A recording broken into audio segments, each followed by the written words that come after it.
Hi everyone. This video is to talk to you about our project 3. So I'm going to walk you through the two options that you have for this project, and yeah, hopefully it answers some questions you might have. So let's go ahead and look at what we got here. Okay, so for this project, you have two options. I suggest staying on the path that you chose with project 2. So if you did the job profile, it will make sense for you to do the professional development plan, or if you did the writing revision, you will likely want to do an interview with the writer. So both of these are just what they sound like. The professional development plan is asking you to kind of look at what skills and literacies you currently have, what you might need for your potential job, and then how to get there. So you can see here, it's a multi-part assignment asking you to think about what you're gaining here at UCF.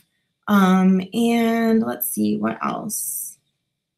Ooh, I kind of talked through this first assignment part just now. So for this project, the purpose is to kind of give you an inventory of thinking about where you are and where you want to be, and then how to get there. So setting goals is great, but making a plan to attain those goals is usually a better idea and how that can happen. So the specifics. So here I have 5 steps for you. However, they're more specifically outlined in a separate document. This document is pretty thorough and has longer explanations, and I didn't want to make this initial assignment sheet too long. I like to try to keep these pretty short and then parse out the rest of the information that you need elsewhere. So you'll see here the steps that you need to take, and it makes sense if you're thinking about what I'm asking you to do. First, identify a job type or graduate professional program and relevant qualifications for those. Next, you're going to update your current resume and create a goal statement. So that will be saying, here are the goals that I have. The third step is you're going to generate a gap analysis. So what that is again, it's going to look at where you are with that resume, where you need to be, thinking about those qualifications, and then analyzing what is left in between. And the fourth step is kind of helping you figure out, so, okay, how do I achieve these things that are in between? How do I achieve the things that I've identified in my gap analysis? So that fourth step, you're going to do some research and identify possible relevant learning experiences or other ways to attain these goals. So then the last part is to design a 3C, which we'll talk more about that later, professional development learning pathway. So again, there's a lot of steps and there's a lot of information. I'll go back to that in just a second. So for the requirements for this, you're going to have multiple deadlines for these drafts because you are going to need to be taking these steps along the way. And overall, you will have 3 things that you submit for this assignment. So the first is the goal statement, which is 1 to 2 pages, the gap analysis, which is also 1 to 2 pages, and then lastly, the learning pathway. And I imagine this will be a multimodal document, more of a visual document, but depending on what program you do it on and how you want to do that. So I will have plenty of examples of these as we move along. So I briefly want to take us to the document that has the specifics, and actually I think I'll just pull it up here.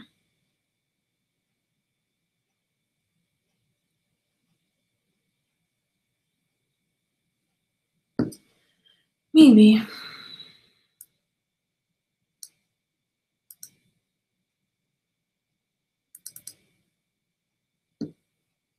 Unless Word just doesn't want to work.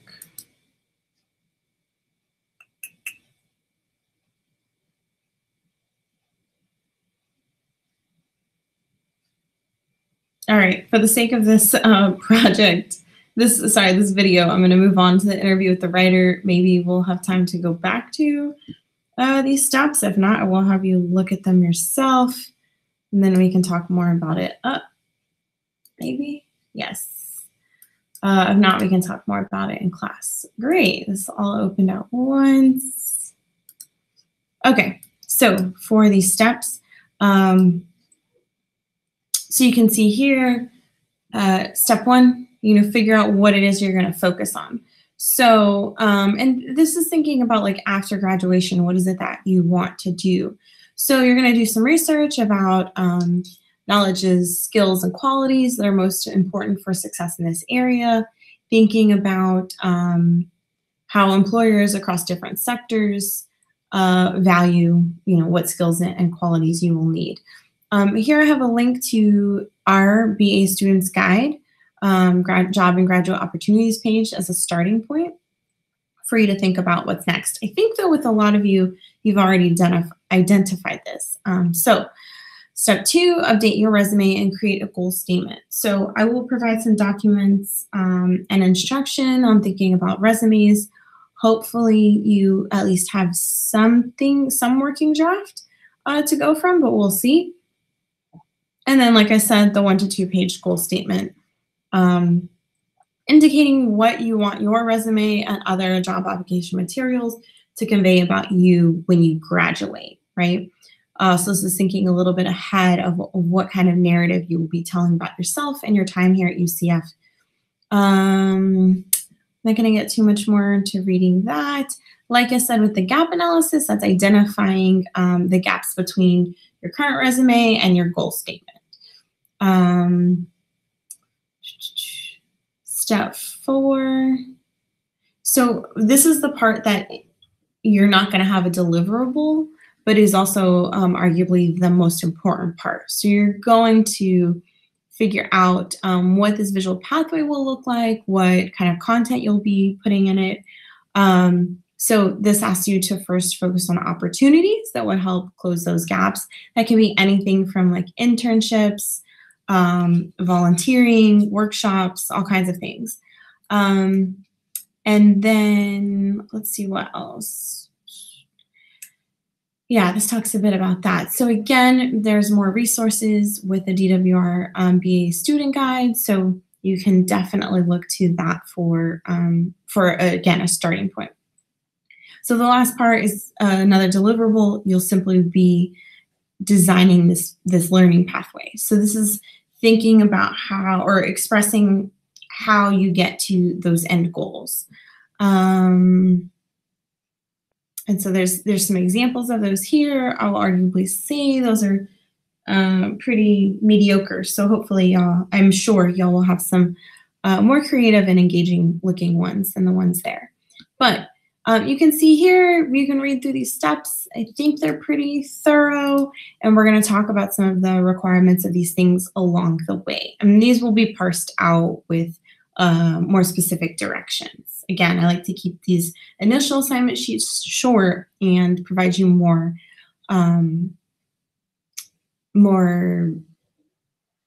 specifics later. So the second part, interview with a writer. So for this assignment, you're going to do exactly what it sounds like. You're going to interview a writer. And so here's something that was brought up in class. You can interview anyone who considers themselves to be a writer in any capacity. So they can do it for work, they can do it as a hobby, creatively, all different options, right? And again, well, something I think I say a little bit later down, but thinking about writing and composing broadly as well. So you'll conduct an interview and record it in some way, and then you will also write a reflective memo. So the purpose of this is to think more deeply about writers and how they write, what they value, how they approach their writing, and how it's different from how you do it, or maybe how it's similar. And then as I've been doing in the guest lectures that we've had, taking it back to thinking about the course goals, the questions of the course, I mean. So again, you're interviewing this writer to kind of have an understanding of how other writers see the work that they do and the approaches they take. So, like I said, remember we're thinking about writing broadly. You choose the writer that you are interviewing. That's for you to figure out and work through. I am more than happy to help you in facilitating the writer that you're going to interview. And we will definitely be discussing interviewing techniques and preparation and appropriateness before you do your interview. Let's see, what else did I not cover here? So lastly, requirements. For this, you will have 2 deliverables. So there's 2 things you are turning in. First, the physical interview, and then second, 2 to 3 page reflective memo. So for the physical interview, you'll need to record it in some way. You can have a written transcript, you can do a podcast, or you can do a video. It's up to you.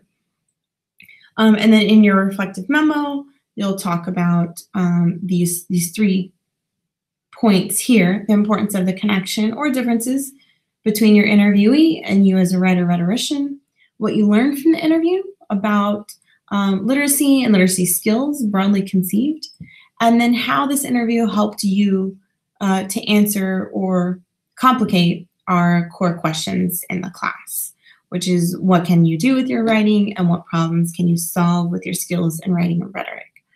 So I think these are pretty straightforward. Like I said, the more information will be parsed out as we go along, but hopefully this initial part is clear for you. So you'll be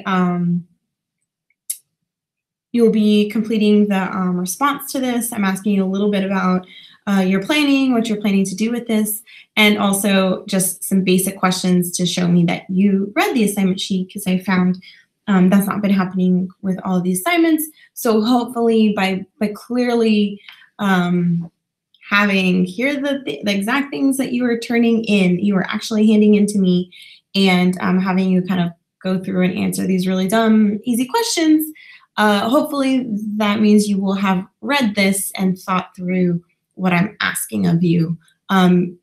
Just understand that the more thoughtfully and thoroughly you engage with the assignment sheet in the very beginning makes fewer questions for me later of things I've already said in the assignment sheet and explaining this to you in a video or in other emails. So please take the time to carefully look through this assignment sheet and respond to the assignment I've asked of you for tomorrow. So email me if you have any questions. Otherwise, I will see you next week.